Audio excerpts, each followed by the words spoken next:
My name is Nkechi Obi, and under my bed, in a brown cardboard box that has been there for 10 years, there are 32 letters. I have never sent a single one. Each letter is addressed to the same person.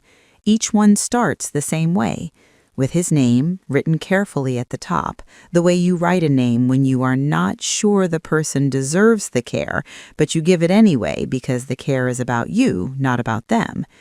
Each one is dated. Each one is sealed in an envelope that will never be opened by the person it was written to. I want to tell you about those letters. I want to tell you what was in them and what I found when I finally read them all from the beginning on a Sunday afternoon in March when I was 32 years old. Because what I found in that box was not what I expected to find. And what it showed me about my own life, about the years I had spent and the person I had become and the things I had been carrying without knowing their full weight, changed me in a way I am still, even now, in the middle of understanding. His name is Emmanuel Obi. He is my father, and I have not spoken to him in 25 years. He left when I was 7, not dramatically. There was no shouting, no final scene, no door slammed hard enough to shake the pictures on the wall. He simply became less present over a period of months, and then one morning he was not there, and the space where he had been was just a space. My mother explained it to me in the way that mothers explain these things to 7-year-olds, carefully, with the specific calibration of someone trying to give a child just enough truth to hold on to without giving them more than they can carry. She said, "Your father has gone to find something." She said, "It does not mean he does not love you."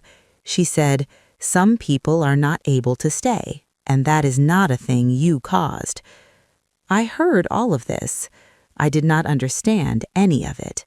What I understood was that he was there and then he was not there, and the not there-ness had a shape that I could feel without being able to name. I named it later, over many years, in many ways. Some of the names I gave it were unfair. Some of them were precisely accurate. Most of them were somewhere in the complicated middle territory, where honest and unfair are not as different as we want them to be. I wrote the first letter when I was 7, not to send. I did not have an address to send it to, and I was 7, and the concept of a letter that goes somewhere was not the point. My mother had given me a notebook for school, and I used the last page because the last page felt like the right place for something that was not really for school. I wrote, "Dear Daddy, where did you go? I miss you." I drew a small picture of our house because I wanted him to know what it looked like without him in it. I want to ask you something. When you were a child and someone important left, not just physically but in all the ways people leave, what did you do with what you could not say? Where did the words go that had nowhere to go? Tell me in the comments, because I think the answer to that question tells you a great deal about the person you became. I wrote one letter a year, always on his birthday. I do not know why his birthday. I do not fully remember making that decision. It seems to be something I simply did and then continuing doing, because continuing is easier than stopping. Every year on the 14th of August, I would find paper, and I would write. The letters changed as I changed. The 7-year-old letter was questions and pictures. The 10-year-old letter was an account of the year, what had happened at school, what my mother had done, what I wanted him to know even though he had not been there to see it. The 13-year-old letter was angrier, the first angry letter. I had started to understand by 13 that absence is a choice, and understanding that a choice was made that did not include me was a different kind of knowledge than the confused grief of a 7-year-old. The 15-year-old letter asked a question I have asked in every letter since. It is a simple question. I will not tell you what it is yet, because the answer to it, when I finally found it at 32, is the point of this story. I grew up. This sounds obvious, but it contains more than it sounds like. I grew up in the specific way of children who learn very early that certain needs will not be met by certain people and must be met by themselves. I became self-sufficient in a way that looked from the outside like strength. And it was strength. I am not going to dishonor it by calling it something else. But it was also armor. And armor, as anyone who has worn it for a long time knows, is heavy. And you stop being able to tell after a while where the armor ends and the person begins. I was good at school. I worked hard. I made decisions carefully and executed them with a discipline that my friends sometimes found exhausting and that I could not have explained at the time, being connected to a man who left when I was 7. I built a career in public health that I was proud of. I had friends who were genuine and relationships that were real, if somewhat guarded. I had, by every observable measure, a full and functioning life. Under my bed, in a brown cardboard box, the letters accumulated, 1 per year. I did not think about them very often, or rather, I thought about them the way you think about something you have decided not to think about, which is a specific and recognizable kind of thinking that involves a great deal of effort directed at not looking at a particular thing. I want to stop here and ask you something that I think about often. How much of who you are is a response to someone who is no longer in your life? How much of your discipline, your guardedness, your way of loving people, your way of working, your way of being in a room, how much of it was shaped by a person who left, or who stayed but was absent, or who was present in ways that cost you something? You do not have to answer this out loud, but I want you to sit with the question, and if you want to tell me in the comments, I will be listening. The box came out from under the bed on a Sunday afternoon in March, not because I had decided to open it, because it was cleaning and it was in the way, and I moved it, and then I sat down on the floor next to it, and I did not get up for 3 hours. I opened the first letter, the one with the picture of the house. I read it in 30 seconds, and then I sat with it for 5 minutes, because there's something about the handwriting of your own childhood that stops you completely.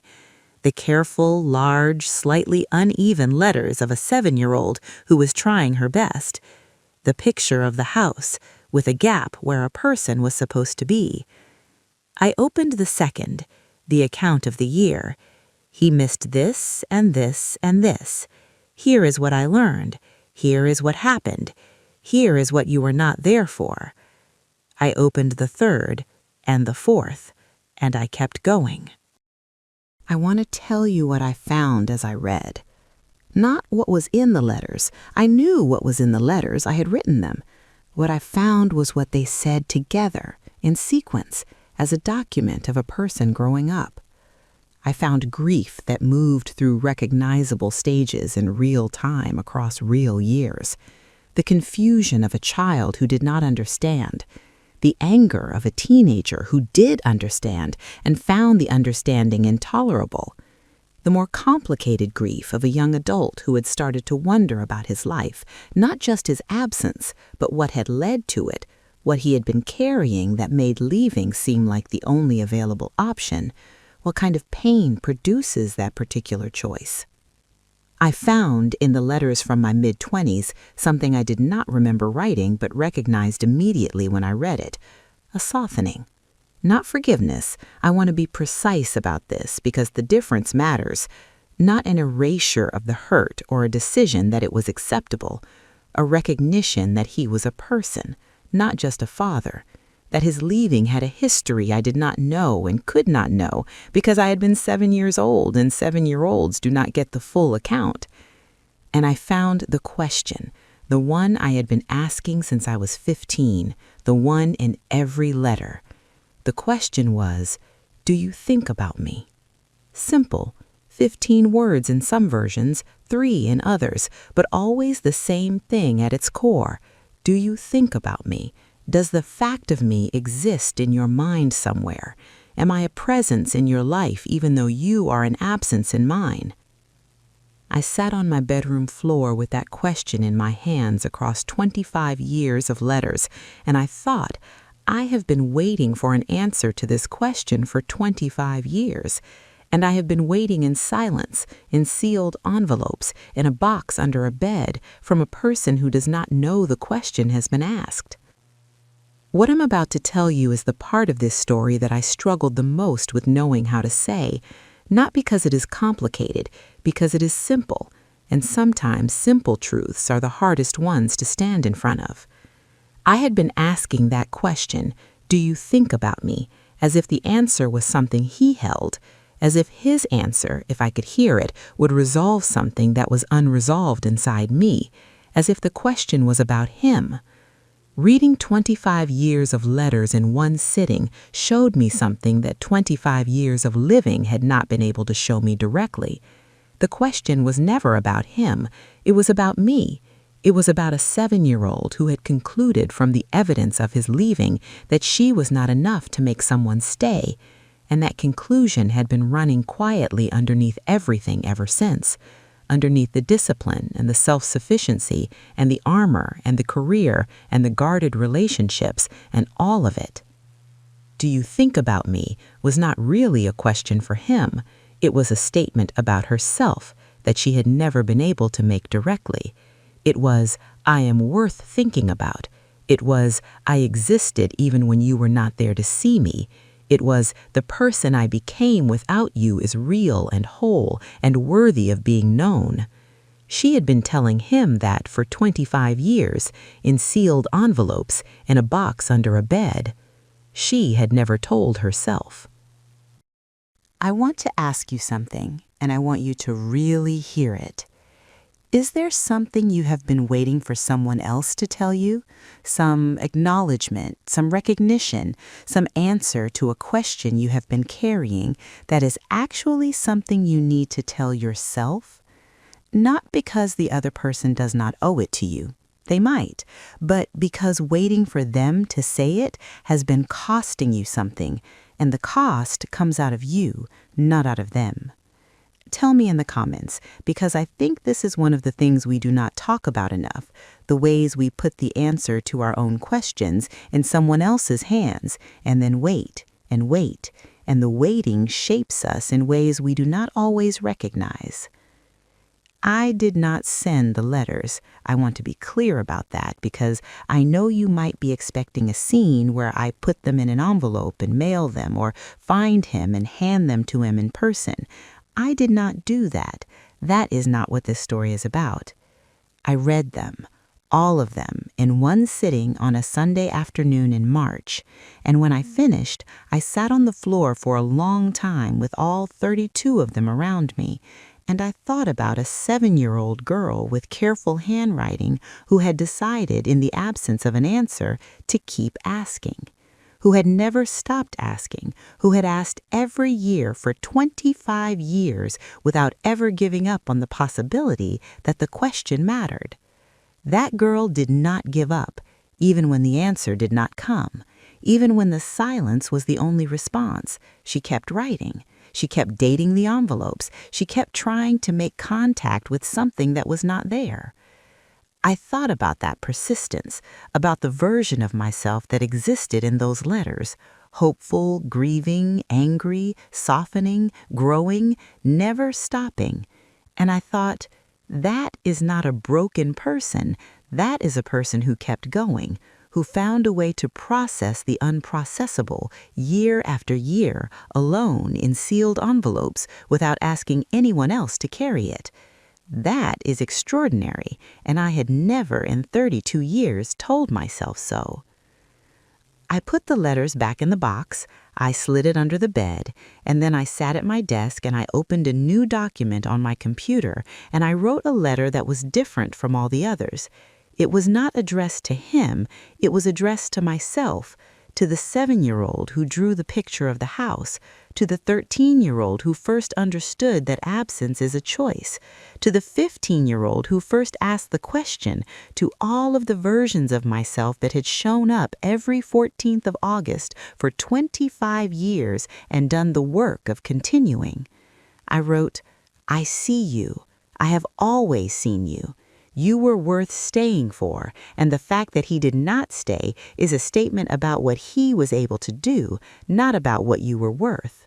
You built yourself in his absence with a thoroughness and an honesty that most people never achieve.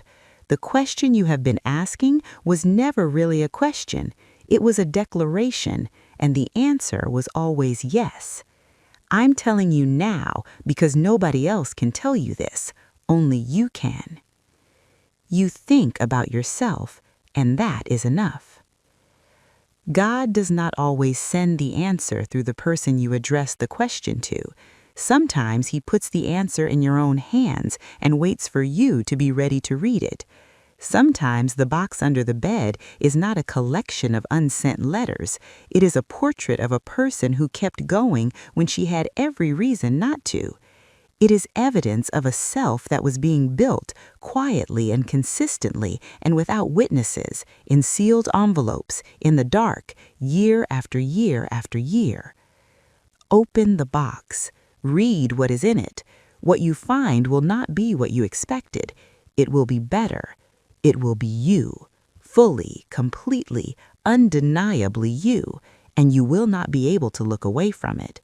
And when you see it clearly, finally, after all this time, you will understand what God was doing while you were waiting for someone else to answer. He was making sure you would recognize yourself when you finally looked.